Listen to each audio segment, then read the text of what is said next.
nitrogen dan sebagainya. Atmosfer kita tidak ada O2-nya, jadi kalau waktu itu ada manusia pun nggak akan bisa hidup tentunya. Kemudian ini saya catat juga bahwa di zaman Ordovician, Silurian, itu karbon dioksida cukup tinggi, 4.000 ppm. Dibandingkan dengan sekarang, situasi atmosfer kita yang mungkin CO2-nya sekitar 300 sampai 400 ppm rata-rata. Jadi ini sangat tinggi sekali. Berikutnya. Makin ke atas, tadi sudah saya sampaikan, dinosaurus itu punah di sekitar 66 juta tahun yang lalu, di akhir zaman Kretasius.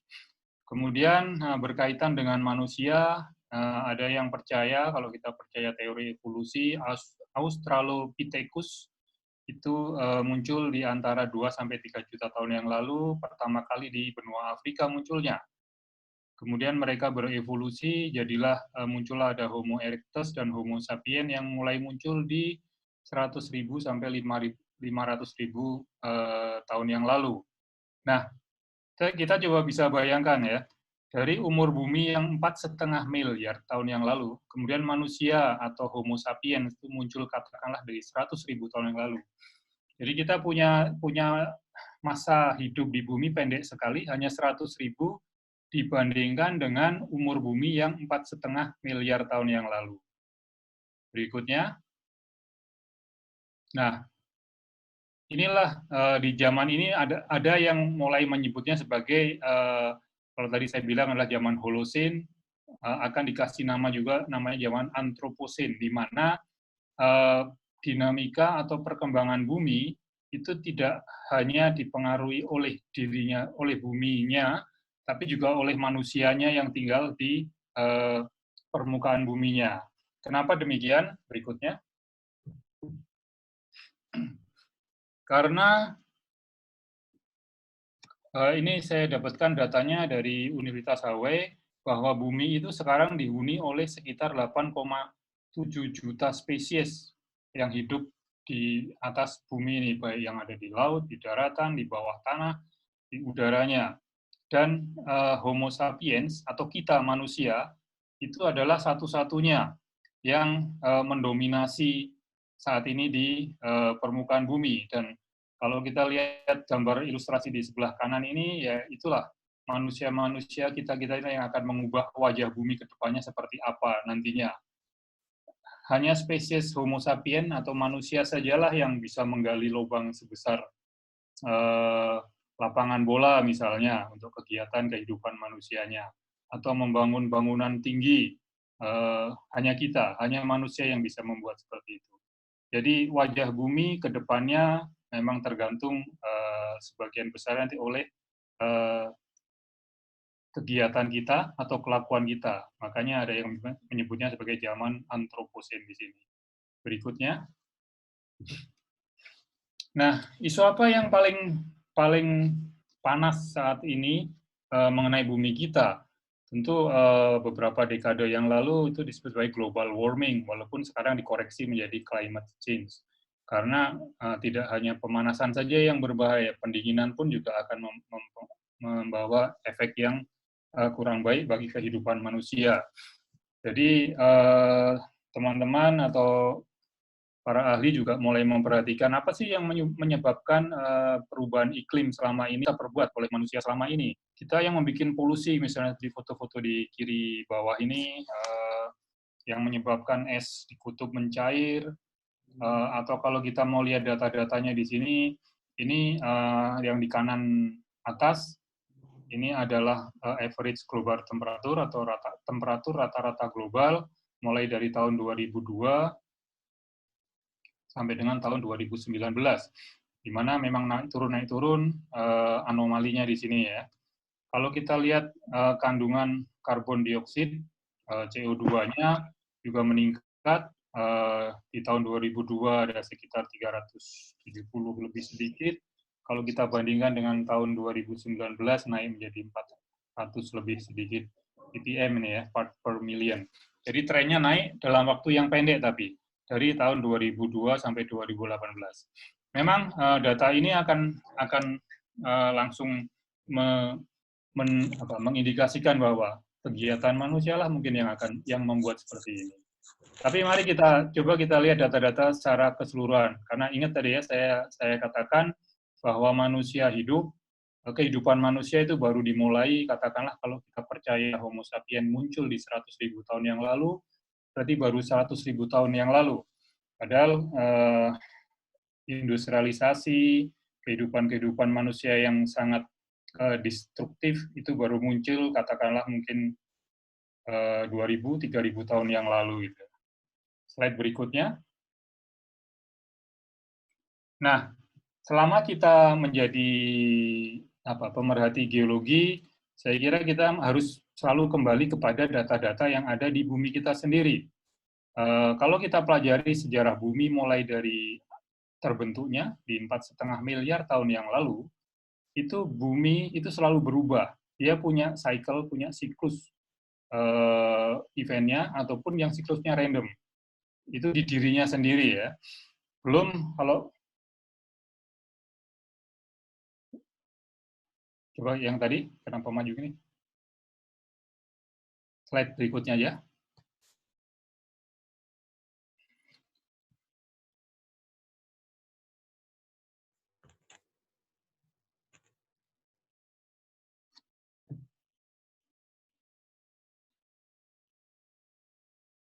Hilang ya?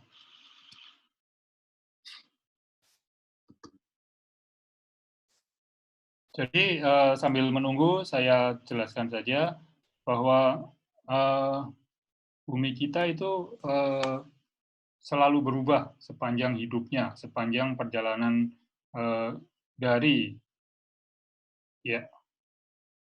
terbentuknya di 4,5 miliar tahun yang lalu. Dan perubahan iklim itu normal terjadi sepanjang perjalanan kehidupan bumi tersebut atau sepanjang sejarah bumi tersebut. Nah, kemudian perubahan iklim atau climate change hari ini itu nggak ada bedanya sebenarnya kalau kita bandingkan dengan yang terjadi ribuan atau jutaan tahun yang lalu. Gitu. Dan kalau nanti kita lihat, saya kayaknya ada data juga di situ, sepanjang waktu 4,5 miliar tahun tadi, 80% waktu tersebut, itu bumi kita selalu lebih panas atau lebih dingin daripada kondisi saat ini pada saat manusia hidup. Jadi kita kan sekarang bisa menikmati hidup di atas bumi, yang tadi saya bilang karbon kandung ppm. Kemudian temperaturnya nanti ada itu rata-rata temperatur sekitar 14 derajat Celcius. Itu adalah situasi yang enak, yang pas sekali untuk kehidupan manusia. Tapi sebenarnya sepanjang perjalanan bumi, lebih dari 80% waktu tersebut, bumi kita nggak seperti sekarang ini. Kadang-kadang jauh lebih panas dari yang sekarang atau jauh lebih dingin. Jadi memang saat ini cocoknya untuk kehidupan manusia tersebut. Berikutnya. Nah, ini data yang saya peroleh dari Banner tahun 2001. Jadi masih ingat ya, ini yang kalau di absisnya, di garis bawahnya, angka 600, 500, 400 di bawah, itu adalah dalam jutaan tahun perjalanan bumi. Jadi kita mulai dari zaman Kambrian, 600 juta tahun yang lalu, dan kita berjalan ke kanan ya. Ordinat atau garis tegak yang sebelah kiri itu adalah kandungan CO2. Kalau di dalam grafiknya ini direfleksikan oleh garis warna hitam. Jadi bisa kita lihat, di zaman Kambrian, itu jumlah CO2 yang ada, itu sampai mencapai 7.000 ppm. Bandingkan dengan sekarang, kita cuma ada di 400 ppm sekarang ya. Dan dia cenderung turun terus, coba perhatiin yang garis warna hitam tersebut, naik turun, tapi cenderung turun, sampai titik terendah itu di Permian, di Carboniferous Permian di sini, tapi kemudian naik lagi. Jadi naik lagi, walaupun nggak tinggi amat, 2000 ppm CO2, naik lagi di zaman Jurassic, di mana dinosaurus punah, akhir Jura ya, Cretaceous tadi waktu punahnya, kapur. Ini mulai turun lagi, sampai posisi sekarang, di angka 0 million years ini, itu sekitar 300-400 ppm CO2. Jadi kita bisa bayangkan kan, kalau kita hidup di zaman Ordovician, kita akan bisa hidup karena CO2-nya terlalu banyak di situ. Kemudian garis yang biru itu adalah menunjukkan average global temperature. Kita lihat legendanya ada di garis tegak sebelah kanan, paling bawah adalah 12 derajat Celcius, kemudian ada 22 derajat Celcius di situ. Jadi kita lihat garis biru, kalau dari zaman Kambrian mungkin sekitar 22 derajat Celcius secara umum. Ada yang aneh memang di antara Ordovician sama Silurian, tiba-tiba dia drop sampai ke 12 derajat. Tapi kemudian naik lagi, kemudian drop lagi di peralihan antara Carboniferous dengan Permian di sini ya.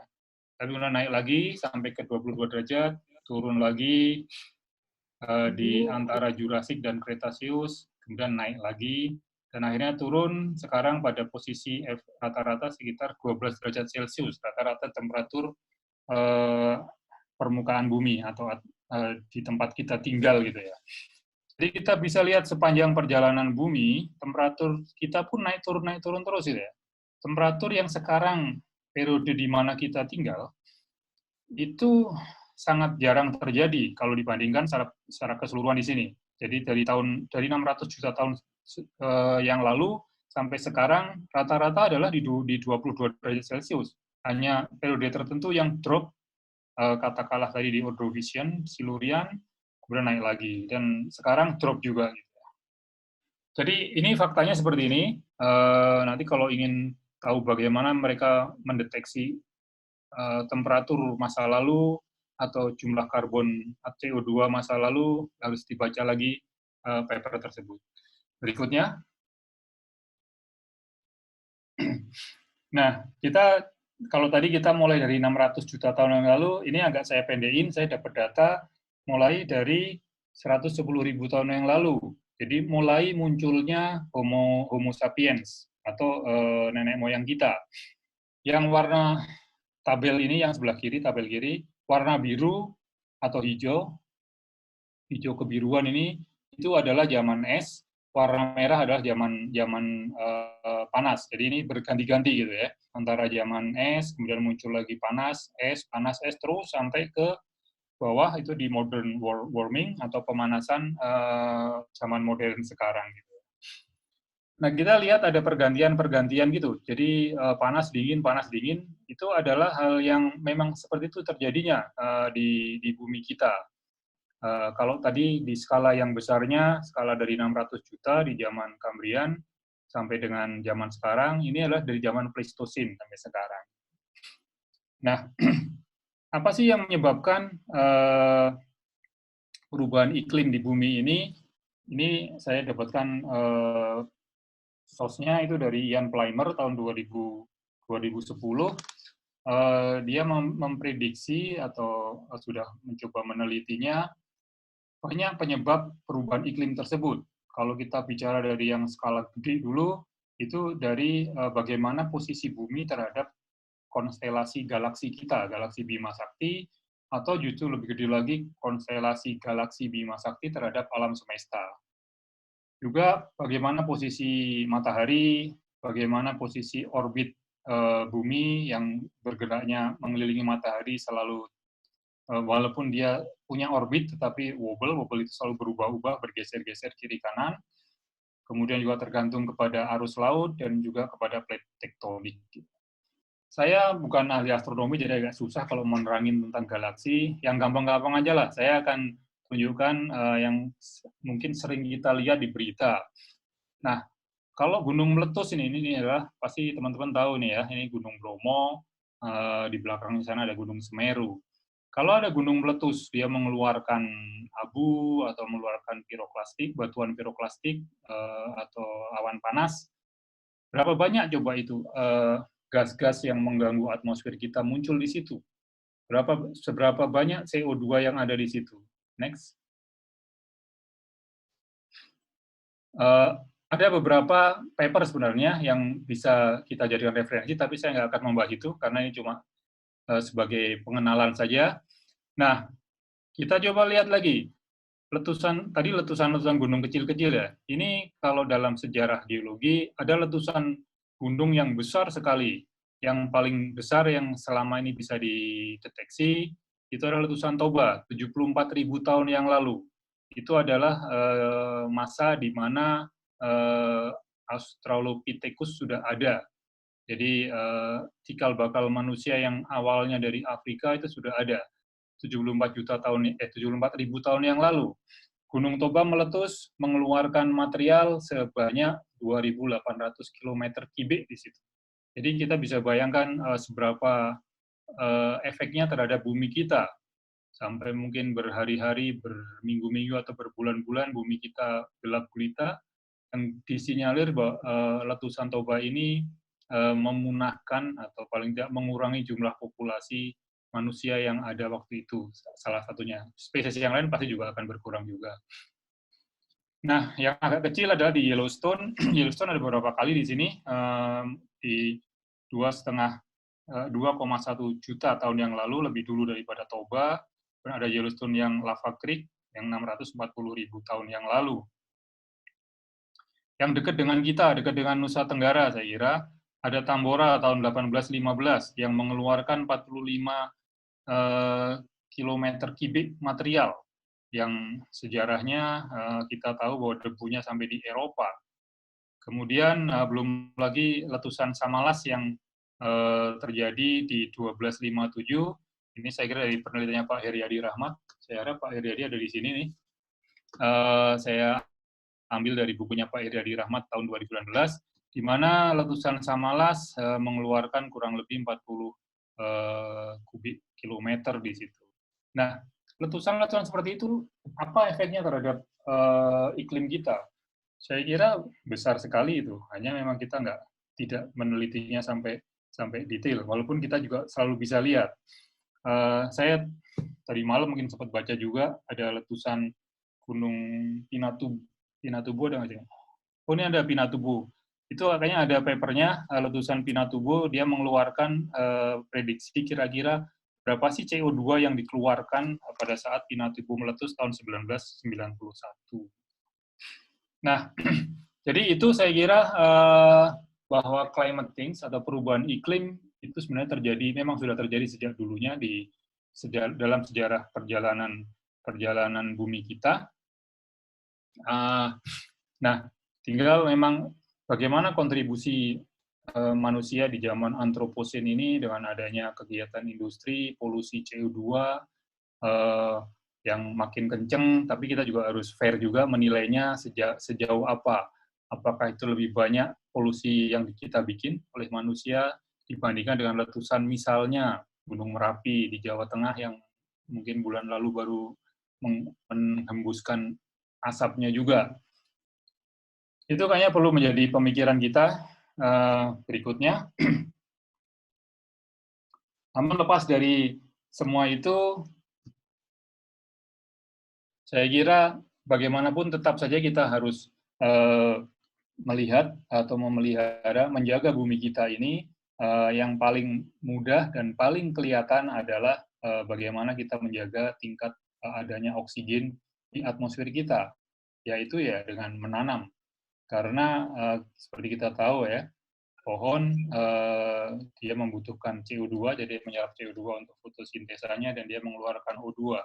Saya kira sederhananya makin banyak tanaman, makin banyak O2, oksigen yang terproduce. Untuk itu, saya kira salut, selamatlah untuk Pemda IAGI Nusra, NTB ya sekarang ya, Pemda NTB, yang giat sekali saya lihat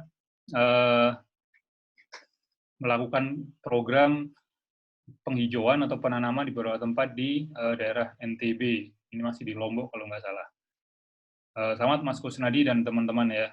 Jadi kita memang hanya punya satu bumi untuk kita bersama, dan bersama kita harus bisa menjaga bumi kita yang satu ini. Saya kira ini pesan untuk Hari Bumi kita mudah-mudahan bisa lebih paham tentang bumi kita. Baik, sekarang topik yang kedua berikutnya. Next slide.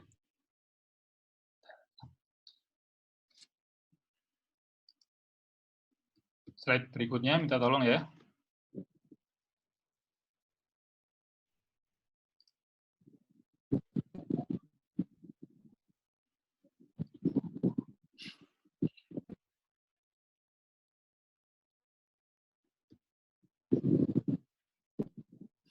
Ya, berikutnya adalah tentang tektonik atau geologi Nusa Tenggara.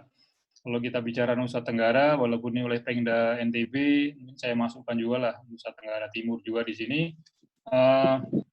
Kayaknya kemarin kita sempat ngobrol juga sama panitia tentang laser Sunda. Ini mengingatkan aja kita waktu belajar dulu di SMA mungkin ya, ada yang namanya Kepulauan Sunda Kecil gitu ya. Mana Sunda Kecil ya mulai dari, kalau gambar yang di atas, mulai dari Bali, Lombok, sampai dengan Timor dan Wetar gitu. Tapi begitu masuk geologi, kayaknya istilah Sunda Kecil agak bergeser, karena kita harus mempertimbangkan juga tentang bagaimana kondisi geologi di bawah Kepulauan Sunda Kecil tersebut. Jadi kalau kita lihat, sebenarnya deretan Sunda Kecil tersebut itu bisa kita pilah menjadi dua. Kalau sebelah barat, yaitu mulai dari Bali, Lombok, Sumbawa, itu adalah masuk ke busur magmatik Sunda, atau kita nyebutnya Sunda Timur, kemudian Flores ke arah timur, terus sampai, ini slide-nya nggak ada ya, dari Flores ke timur, itu kita sebut sebagai busur Banda. Minta bantuan panitia slide-nya.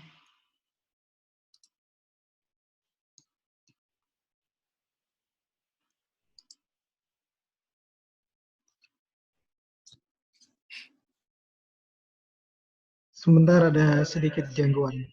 Ya, ya.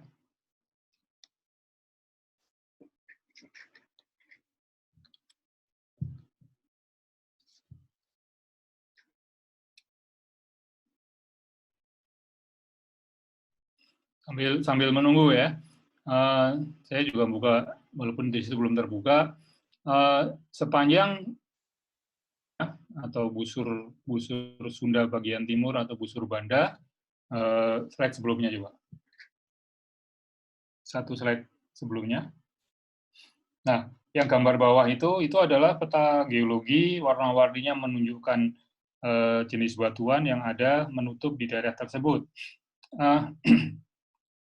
Kalau kita perhatikan, mungkin singkatnya adalah, tadi saya sudah sebut ya, bahwa yang sebelah barat itu disebut sebagai Eastern Sunda Arc, atau busur Sunda bagian timur, kemudian mulai dari Flores ke arah timur sampai melingkar di Pulau Seram Buru, itu adalah busur Banda. Kalau kita lihat warna-warni di situ, terutama di Nusa Tenggara saja, tidak sampai di Seram dan Buru, batuan tertua yang ada di situ adalah mulai berumur Kretasius atau Kapur. Yang warnanya adalah biru muda dan biru tua, itu adanya di Pulau Timor ya. Nah, itu batuan tersebut berumur, kalau Kretasius artinya mulai dari sekitar 150 juta tahun yang lalu. Jadi sederhananya adalah bahwa Nusa Tenggara itu muncul ada yang sekarang jadi daratan itu sejak zaman Kretasius atau sejak zaman 150 juta tahun yang lalu gitu ya. Jadi ingat tadi ya, kalau dinosaurus itu punah di 66 juta tahun yang lalu, nah sebenarnya kita lewatin juga itu masa-masa dinosaurus di sini. Slide berikutnya, untuk lebih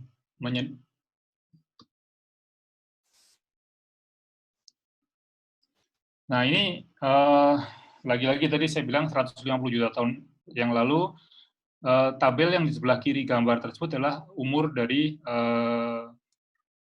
umur geologinya ya. Jadi ada Kretasius, ada Mesozoik, kemudian ada angka-angka di sini yang di bagian bawah mulai dari 145 itu adalah juta tahun yang lalu, makin ke atas ya.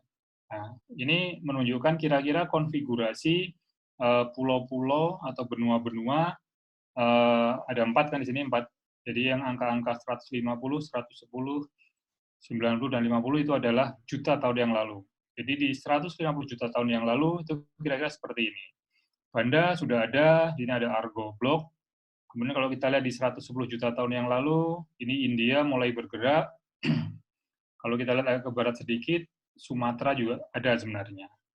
90 juta tahun yang lalu, seperti bisa dilihat, teman-teman lihat sini, kemudian 50 juta tahun yang lalu, yang kanan bawah, itu India mulai mendekati Asia, dan dia mau menabrak Asia nantinya.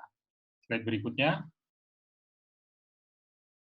Nah, ini 40 juta tahun yang lalu. Saya taruh lingkaran kuning di sini, itu adalah kira-kira Nusa Tenggara pada saat 40 juta tahun yang lalu.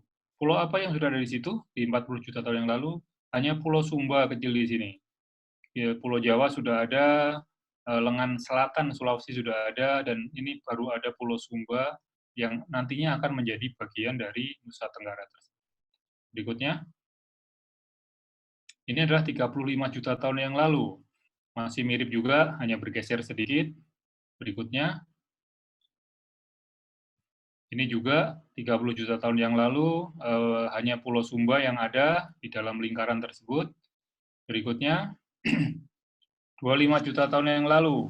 Kalau kita lihat yang di luar lingkaran kuning tersebut, itu sudah mulai ada, kalau ke kanan sedikit, itu ada lengan utara Sulawesi yang warnanya hijau, atau yang warnanya merah terlepas dari benua selatannya, itu adalah lengan tenggara Sulawesi nantinya. Ini 25 juta tahun yang lalu. Berikutnya, 20 juta tahun yang lalu. Ini sudah mulai muncul di bawah, saya nggak tahu kelihatan atau enggak di agak dasar di peta ini, saya kasih dua lingkaran. Lingkaran yang bawah itu melingkari Timor dan Tanimbar. Jadi Timor dan Tanimbar mulai kelihatan di tahun 20 juta tahun yang lalu. Berikutnya. Nah, Pulau Bali mulai muncul di 15 juta tahun yang lalu, tapi Pulau Lombok, Sumbawa, dan seterusnya belum ada, tapi Pulau Timor di lingkaran kuning yang selatannya sudah mulai muncul di situ. Berikutnya. Nah, ini 10 juta tahun yang lalu mulai kelihatan Pulau Sumbawa. Terus berikutnya, mulai ada bentuknya ya, 5 juta tahun yang lalu, di mana deretan yang warna hijau ini, di dalam lingkaran kuning maksud saya, ada Bali, Lombok, Sumbawa, Flores, dan seterusnya. Pulau Sumba sudah ada di posisinya, kemudian Timor masih agak jauhan, walaupun nanti akan mendekat juga. Kemudian posisi sekarang, berikutnya. Nah, ini posisi sekarang, di mana Pulau Timor sudah menempel di bagian Nusa Tenggara dan menjadi bagian dari Indonesia. Kita bisa bayangkan kan, bahwa kalau ini kita tambah lagi misalnya 5 juta tahun kemudian seperti apa? Mungkin Australia sudah makin mendekat ke Indonesia ya, dia mendekati ke kita, bergabung dengan Indonesia nantinya. Baik, itu sejarah tektoniknya. Warna-warna segitiga sepanjang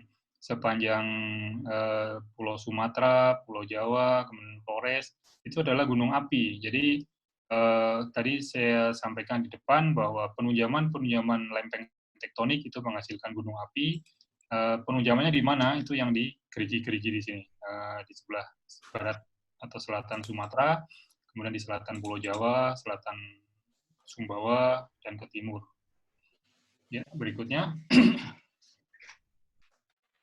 Nah, bagaimana agak detailnya kalau kita bicara Indonesia? Ini yang dilingkari adalah Nusa Tenggara tadi. Mungkin saya cuma menegaskan saja bahwa zona penunjaman itu yang garis warna merah ada gerigi-geriginya, melampar dari Sumatera, kemudian Jawa ke timur sampai di selatan Pulau Sumba, itu bergeser, kemudian melanjut atau memanjang ke arah timur di sebelah selatan Pulau Timor. Berikutnya. Nah, ini lebih ilustrasi yang lebih detail lagi. Blok diagram atau yang kiri bawah itu memotong Pulau Sumba. Jadi kita bisa lihat di mana slide kerak dari lempeng Indo-Australia di selatan menunjam di bawah Pulau Sumbawa sehingga menghasilkan gunung-gunung api di deretan sini gitu ya. Ini memotong kira-kira di Pulau Sumba. Kemudian blok diagram yang sebelah kanan bawah itu memotong Pulau Timor dan sedikit Pulau Wetar di sini. Sama, ada kerak bumi yang menunjam di bawah Pulau Timor tersebut, walaupun gunungnya munculnya ada di sekitar Pulau Wetar, deretan Pulau Wetar. Memang nanti berikutnya kita akan, kalau kita belajar detail geologinya, nanti akan ada yang namanya banda inner banda atau busur banda dalam dan busur banda luar yang secara geologi kejadiannya berbeda. Berikutnya. Oh, ini saya tampilkan juga, kalau kita bergeser ke timur lagi, di tadi Laut Banda, ada pulau-pulau kecil, diagram yang di kanan bawah, itu menunjukkan kira-kira ada Pulau Timor, Pulau Kisar, Pulau Leti, Samoa, Sermata, Babar, dan Tanimbar gitu ya. Itu ada di kira-kira diagramnya seperti itu, jadi dia ada lempeng tektonik yang menunjam di bawah Laut Banda tersebut. Berikutnya. Nah, efeknya apa? Saya kira posisi Indonesia yang memang ada di 3 lempeng tektonik yang besar tadi saya di depan saya sudah bilang juga, bahwa lempeng India-Australia ini bergerak ke arah utara dan kecepatan 5-7 cm per tahun, kemudian lempeng Pasifik bergerak 12 cm per tahun ke arah barat. Ini menimbulkan efek banyak. Selain muncul gunung-gunung api sepanjang busur magmatik ini, dari Sumatera, kemudian Jawa, Bali, Lombok, timur sampai Sumbawa dan seterusnya, juga menimbulkan gempa bumi. Bulatan-bulatan ini yang bintik-bintik, yang warna merah, kuning, dan hijau, itu adalah epicentrum gempa bumi yang pernah terjadi sejak awal tahun 1900-an. Dikumpulin semuanya, kemudian diplot di sini. Warna-warna kuning, merah, kuning, dan hijau menunjukkan kedalamannya. Jadi yang merah itu dekat permukaan, kuning agak dalam, dan yang hijau itu hijau dalam, yang biru lebih dalam lagi. Jadi kita bisa lihat ya, sepanjang pertemuan lempeng, epicentrum gempa buminya sejak anggaplah 100 tahun yang lalu banyak sekali. Tapi yang jauh dari batas lempeng aktif seperti Kalimantan sangat sedikit kejadian gempanya di situ. Jadi efeknya apa? Berikutnya. Efek positifnya tentu kita punya sumber daya kebumian, baik mineral maupun energi, migas dan geotermal. Namun kita juga punya efek negatif, yaitu rawan gempa bumi, tsunami, likuifaksi, letusan gunung api, ataupun gerakan tanah atau longsor. Berikutnya, bagaimana potensi sumber daya kita? Mulai dari migas dulu ya, sederhana. Saya ambilkan yang paling umum dulu aja. Kita sebenarnya memiliki mencatatkan ada 128 cekungan sedimen di Indonesia. 40 diantaranya mengandung hidrokarbon yang lebih dari 10 miliar barel ekuivalen di situ. Nusa Tenggara atau sekitar Nusa Tenggara ada berapa? Kita lihat tabelnya sebelah kanan ini. Paling tidak ada 6 yang mungkin bisa kita kualifikasikan masuk ke daerah Nusa Tenggara. Itu ada cekungan Java Selatan, tapi bagian timur, cekungan utara Bali, cekungan Flores, cekungan Sawu, Laut Timor, dan juga Laut Banda. Lumayan banyak kan? Kalau kita lihat, tinggal aja warna-warnanya dilihat di sini. Warna merah berarti lebih. Sorry nih. Ya, ini kurang dari 10, merah kurang dari 10 miliar, kuning itu 10 sampai 1000, dan seterusnya. Berikutnya. Geotermal bagaimana? Ini saya dapatkan dari Dirjen IBTKE. Paling tidak ada 331 lokasi geotermal yang membukukan sumber daya dan plus cadangan itu sekitar 30 gigawatt. Tepatnya mungkin 29,7 kalau nggak salah gigawatt. Di mana kalau kita lihat Nusa Tenggara, kita lihat tabel sebelah kanannya sana, yang masuk ke kelompok sumber daya itu ada 7, ada Udaha, Sembalun, Atadei, Sukoria, Ulumbu, Mataluku, Oka, Ile, Angge. Total sumber daya yang ada 438 MW. Belum terlalu besar, tapi saya kira perlu penelitian lebih lanjut lagi. Sudah diproduksi walaupun masih kecil, yaitu Ulumbu dan Matalako sekitar total 12,5 MW. Berikutnya, bagaimana di mineralnya? Ini saya ambilkan aja dari kompilasi IAGI dan MGI tahun 2015. Kalau kita lihat sumber daya AU, AGCU, seperti ini kira-kira seluruh Indonesia di sepanjang 15 busur magmatik. AU-nya ada lebih dari 7.000 ton, silvernya ada 19.000 lebih ton, kemudian tembaganya ada 64 juta ton lebih. Gitu ya. Nah, Nusa Tenggaranya bagaimana? Ini ada cukup banyak di sini. Memang kalau di kalangan ekspor mineral, busur Sunda Timur ini memang busur yang sangat menarik untuk dieksplorasi terus. Jadi kalau batu hijau dan elang sudah tahu ya. Kemudian ada lagi, nggak kelihatan nih tertutup nih. Kemudian ada yang penemuan baru diumumkan di HUU. Ini ada di daerah Dompu sana. Yang diketemukan oleh Vale ada 27 juta ons emas dan 15,3 juta ton tembaga. Saya kira cukup menjanjikan untuk diekspor, dikembangkan terus, tentunya dengan kaidah-kaidah yang baik nantinya kalau waktu mau menambang di situ ya. Berikutnya, bagaimana potensi hazardnya atau bahaya kebumiannya? Kalau kita bicara Indonesia, kita memiliki 127 gunung api aktif di Indonesia yang dipantau terus oleh Badan Geologi. Saya kira di Nusa Tenggara juga banyak di situ, cuma saya nggak bisa ngitung di situ berapa. Kemudian tadi saya bilang juga interaksi 3 lempeng tektonik itu juga berpotensi untuk adanya gempa dan tsunami. Dan yang ketiga, saya kira ini ada di hampir semua tempat Indonesia, potensi bencana tanah longsor atau gerakan tanah karena memang usia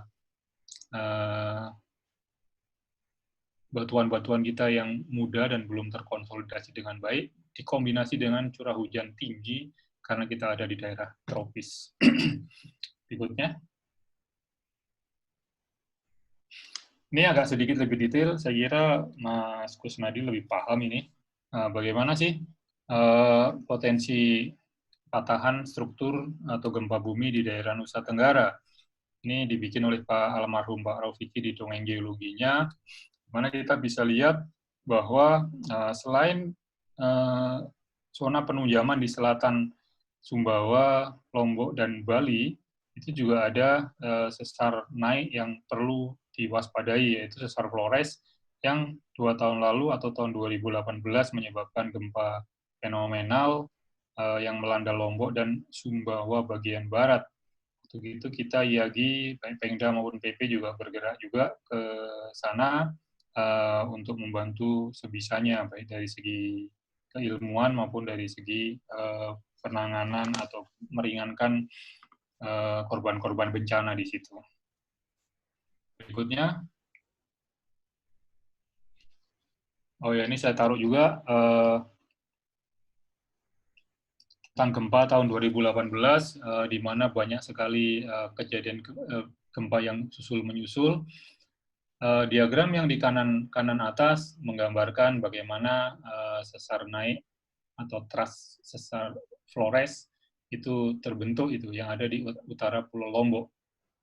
Nah, kalau kita perhatikan lebih gede lagi skalanya, itu ada di gambar bawah yang menunjukkan adanya segmen-segmen aktif kegempaan yang perlu selalu diwaspadai. Sepanjang penunjaman atau di selatan Pulau Jawa sampai dengan selatan Pulau Sumba, itu ada beberapa segmen yang sudah dipetakan potensi pergerakannya seperti Sunda 1, Sunda 2, Sunda 3 dan seterusnya. Kemudian di selatan Sumbawa ada Sunda 6 dan Sunda 7. Nah, yang di utaranya Pulau Lombok ini yang kayaknya perlu juga menjadi perhatian, yaitu ada di Back Arc 1, Back Arc 2, dan Back Arc 3. Itu yang tadi saya bilang sebagai sesar naik Flores di situ ya. Berikutnya, ini foto aja, foto di Lombok Utara. Oke, kita sekarang ke geoheritage, geodiversity dan geoheritage, keragaman geologi ya. Ini kayaknya hampir di seluruh Indonesia kita bisa mengembangkan ini, tapi intinya adalah Pak Iryadi jagonya di sini, jadi saya kira saya nggak akan banyak berbicara tentang ini, tapi intinya adalah bahwa proses atau evolusi geologi Indonesia itu menghasilkan atau menjanjikan keragaman geologi yang banyak sekali, yang bisa kita optimalkan, kita berdaya gunakan untuk tentunya untuk kehidupan kita, kehidupan manusia gitu. Nah, keragaman geologi itu bisa berasal dari mana ya? Dari variasi geologi yang tadi, bisa dalam bentuk bentang alam, bentuk lahan, singkapan batuan, sampai yang kecil pun juga bisa, misalnya mineral, kristal, fosil, dan sebagainya. Berikutnya. Nah, Badan Geologi sudah memetakan, saya kira ini info yang agak lama, tahun 2017, saya yakin sudah berkembang lagi sekarang, karena sudah 3 tahun kemudian. Waktu itu ada sekitar lebih dari 180 geodiversity, keragaman geologi, di mana 36 diantaranya itu sudah diklasifikasikan sebagai warisan geologi. Nah, itu yang diberikan bulat-bulat merah itulah yang disebut sebagai warisan geologi. Bali, Nusa Tenggara ada berapa? Ada 6 ternyata di sini yang saya kotain kuning, yaitu kaldera Batur di Bali, kaldera Rinjani, kemudian submarine volcano di Lombok, kaldera Tambora, terus ini kaldera Purba Sanongguang, dan di Kelimutu di Flores sana. Dalam perjalanannya saya kira ini bisa bertambah dan saya kira akan bertambah terus karena tahun lalu atau 2 tahun lalu saya dan teman-teman NTT, Pengda NTT juga mencoba mendorong pegunungan Mutis di timur untuk dijadikan warisan geologi di situ. Bersama dengan tim kita atau anak organisasi kita MAGI, Masyarakat Geowisata Indonesia. Dan saya kira pengda-pengda yang lainnya, pengda IAGI yang lainnya juga sangat antusias untuk mengembangkan hal yang sama di beberapa tempat di Sumatera, seperti di Sumatera Barat juga sedang mengarah ke sana juga. Berikutnya, ini foto-foto indah saja tentang Rinjani, Geopark Rinjani. Hari Minggu lalu Pak Heriadi juga melakukan geotour, geowisata virtual ke Rinjani, kemudian ada Geopark Kaldera Batur, yang saya kira nanti weekend nanti hari Sabtu atau Minggu IAGI juga akan bikin juga geowisata virtual. Jadi coba dicari saja, di googling aja caranya seperti apa itu. Saya kira itu. Berikutnya geoheritage memiliki arti penting. Tadi saya kan sudah saya singgung di situ. Ada beberapa yang utama, yaitu sebagai tempat edukasi atau riset ilmiah, juga sebagai tempat konservasi, dan bisa juga untuk pengembangan ekonomi kalau kita manfaatkan menjadi warisan geologi di situ. Dan tentunya akan berkaitan nanti dengan pengembangan masyarakat dalam lingkungan warisan geologi yang ada. Berikutnya. Nah, yang lagi seru tentunya geowisata atau jenis pariwisata baru yang berbasis sebenarnya sama dengan wisata-wisata umum, cuma ini diberikan muatan geologi. Kalau kita bicara geowisata, sebenarnya harusnya ada tiga unsur pokok dalam geowisata, yaitu geologi, kemudian lingkungan biotik, dan juga lingkungan budayanya. Itu mesti dikombinasikan semuanya. Ini menjadi daya tarik tersendiri, saya kira, di kala saat ini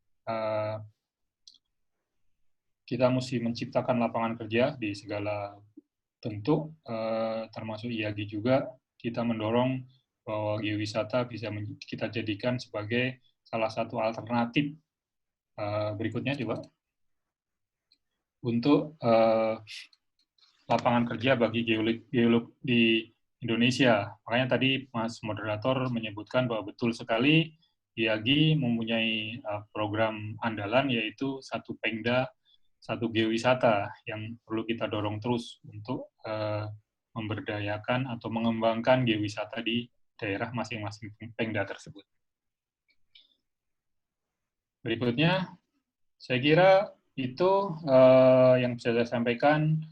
Mungkin terakhir sebagai penutup, selamat Hari Bumi. Kita punya bumi hanya satu, makanya mari kita bersama kita jaga bumi kita yang satu ini. Terima kasih. Wassalamualaikum warahmatullahi wabarakatuh.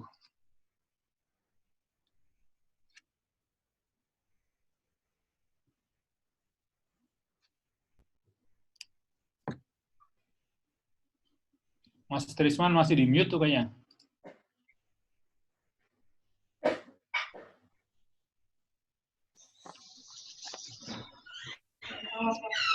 Baiklah, terima kasih Pak Daru. Luar biasa, refresh ilmu, kemudian update tentang historical Nusa Tenggara, ditambah terakhir dengan heritage dan geowisata. Tadi juga berbicara tentang tektonik lempeng dan efek positif dan negatifnya. Baiklah, sore ini tetap, insya Allah kita tetap semangat mendengar teori dari Pak Daru. Untuk itu, sebelum kami lupa, dari panitia telah menyiapkan beberapa door prize terhadap para peserta, nantinya sebagai penanya, di mana nanti panitia memberikan pertanyaan setelah diskusi tentunya. Nanti hadiahnya berupa buku tentang geowisata dari Bapak Heriadi Rahmat, kemudian juga ada beberapa door prize lainnya. Untuk itu kita buka sesi diskusi dan jawab. Barangkali teknisnya nanti kami dibantu juga oleh panitia. Untuk itu sesi diskusi dan jawab kita buka.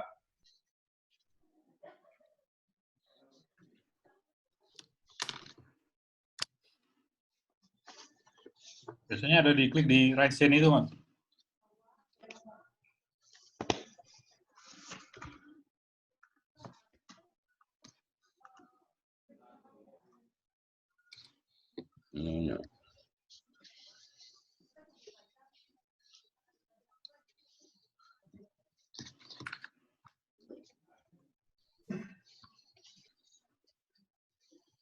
Baiklah, untuk peserta yang lain, jika ada hal yang pengen didiskusikan atau pengen sharing dengan Pak Daru, kesempatan kita buka.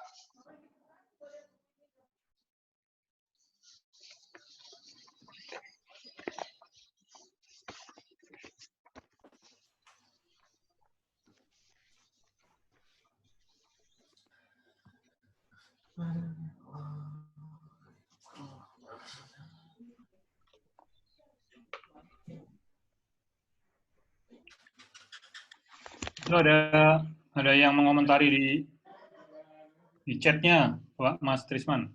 Yuk. Boleh saya jawab dulu mungkin ya? Boleh Pak, silakan Pak. Sambil menunggu yang bertanya yang lainnya. Ya. Ini ada 3 juga Pak Daru yang sudah angkat tangan. Mungkin oh iya, boleh. Begitu. Boleh. Pertama kita beri kesempatan ke Mas Afif ya? Iya, Mas Afif. Oke, Mas Afif, silakan Mas. Selamat sore dari Yogyakarta, moderator Pak Daru dan yang sore. Perkenalkan, nama saya Jovian, saya mahasiswa Teknik Geologi UGM, saya di Yogyakarta. Yang saya ingin diskusikan adalah kajian Pulau Komodo terhadap kajian ilmu geologi. Kan kita tahu Komodo itu kan termasuk makhluk yang udah relatif lebih tua dari yang lain. Nah, saya penasaran itu adalah gimana kajian Pulau Komodo dan fauna fauna komodonya terhadap kajian geologi itu kan juga terletak di Nusa Tenggara. Begitu aja, Pak. Oke, terima kasih Mas Afif. Berikutnya kita buka 3 penanya dulu, Pak Daru, biar kita ini. Saya Mbak Mel.